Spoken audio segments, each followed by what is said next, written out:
So once again, good morning, everyone. So the reflection topic is continued further.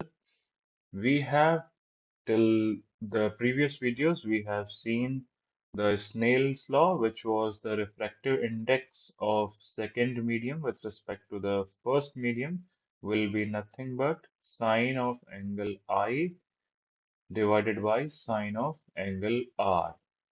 Till this topic we have studied and we have also seen the formula. We have also seen the formula for velocity, which is V equals to F lambda. And we have seen a relationship of velocity with refractive indices, index, which was mu equals to C upon V. Further, we have made a relationship the refractive index of one medium with respect to other in terms of velocity of light in those two medias. And further, we have discussed about the relationship of refractive indexes with lambda, that is wavelength. All of this, if you haven't watched, you can go to the previous videos which I have uploaded and you can watch it. In today's videos, what we will cover a very important topic, which is and a concept, which is the principle of reversibility. See, principle of reversibility is important as well as easy topic. It tells us that if there is a ray of light, considering this yellow light, if I am going to name it, let's say AO. AO is a incident light which is getting incidented, let's say at angle I at the separation media. This is the separation line. Let's say SS dash is the separation line. After getting incidented at the surface, it will go in refraction, right?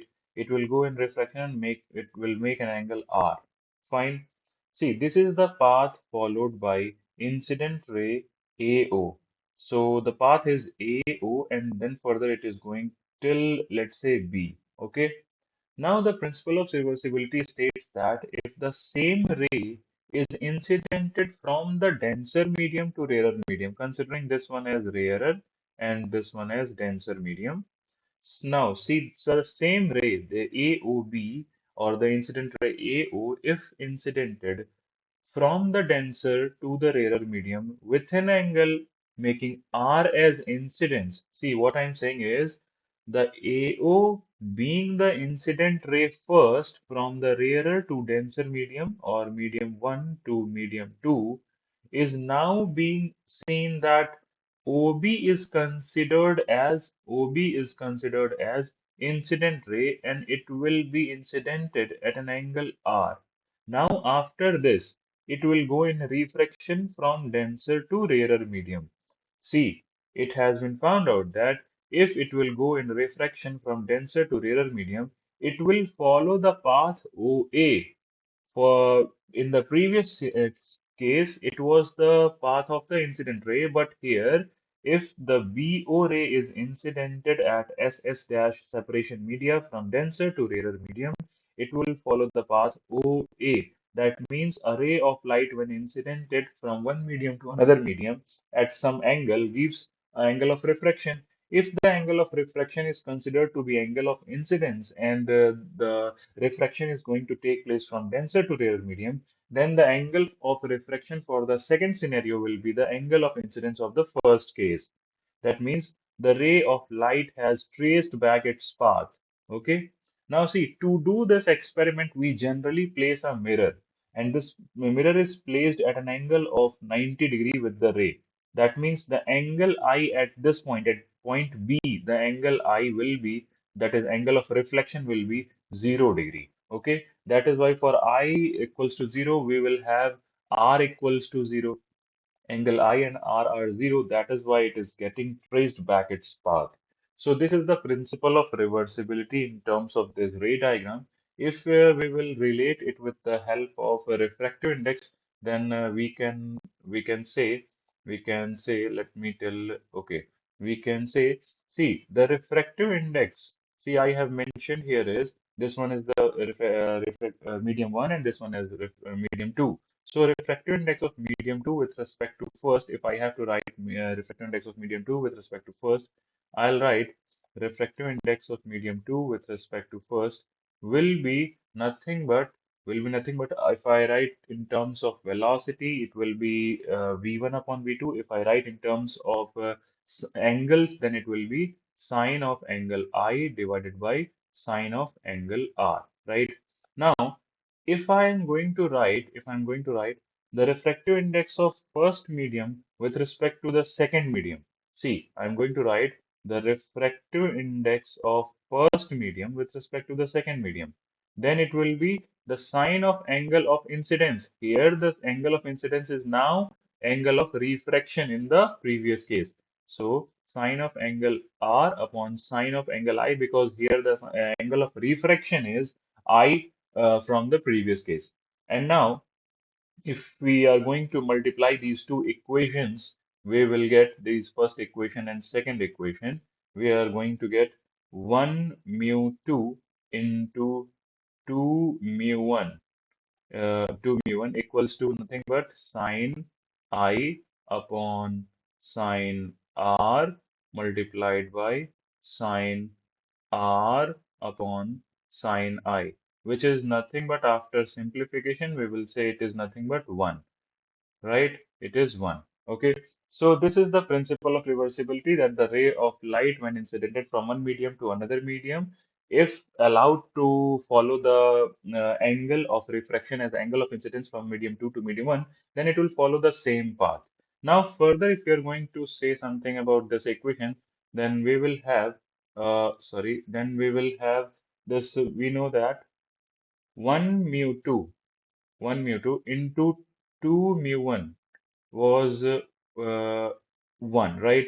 Now, from here, we can say that the refractive index of second medium with first one is nothing but the reciprocal of refractive index of first medium with respect to the second medium. So, if I had been given a refractive index of, let's say, refractive index of glass with respect to air, that is given as, let's say, 3 by 2. So if I have to find the refractive index of air with respect to the glass, it will be nothing but refractive index of air with respect to glass is nothing but 1 upon 3 by 2, which is 2 by 3, right? I hope you have got my point. Now moving towards the next topic, or if you have any doubt, if you feel, you can do comment in the comment box. We will try to cover it in the next video. So the next topic is about the refraction through a glass slab. Okay, so I haven't written here. It is a glass slab. It is a glass slab. Glass slab. Uh, I don't know whether you know all the structure of glass slab or not. So for that, I have to let me make that. Let me make that. See, a glass slab looks like something like this. It is 3D structure. It looks like this. Okay. This line is kind of thick, but consider it. See, this is how a glass slab look, okay? And from this surface, from this surface, this one, we consider our refraction. We take our incident ray to be passed from this surface, and it will be emerged out from this surface, which is in front of this one. Okay, I hope you got the idea of glass slab. Now, if we are going to explain the refraction through glass slab, then I have to consider a incident ray. Let me consider that incident ray. Wait. Okay. See, considering this as an incident ray, this as an incident ray, and because I'm considering the medium outside of the slab as rarer and the medium inside of the glass is obviously it will be denser. Okay, it will be denser. Now, if I'll see that this ray, after going from rarer to denser, it will bend towards the normal following the laws of refraction. Okay. See, because refraction tells us that whenever ray of light passes from rarer to denser medium, it bend towards the normal. So from rarer to denser, it is following this path. Now, when this ray of light, after emerging out from this glass slab, if it will emerge from this glass slab, consider this as point O, this as P. If this ray of light is getting emerged out from P, it will follow the path which will be away from the normal. Why? because it is going from denser to rarer medium, right? So this is the path followed by a ray of light while traveling from a through a glass slab. Okay, I hope it is clear to all. Okay, see, this is the path I'm showing. This is the path I'm showing. Okay. Now see, if we didn't had our glass slab, what would be happened with this ray of light? If the glass slab was not there, then the light ray will simply follow this path. The light ray has simply followed this path. The white line I'm drawing here, this is the path that had to be followed by the ray of light if the glass slab was not present here. So what has happened in actual? So actually what has happened is there is a shifting of this ray of light from its actual path.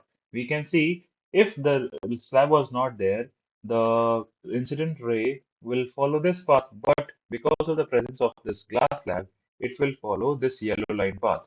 So, so this value, this shifting or the distance which has been made by the actual path is known as lateral displacement. Lateral displacement. Lateral displacement. Displacement. Okay, denoted by X or whatever you want to denote it. So, in the next video, see, I have given you the introduction about all of this, how does the refraction goes in a glass lab. In the next video, I will be talking about how you can find out the value of this X, because I guess the video is getting longer and longer. If it will be, then it will be a problem for you all. So, enjoy, do enjoy. We'll see the next part in the next video. Thank you all.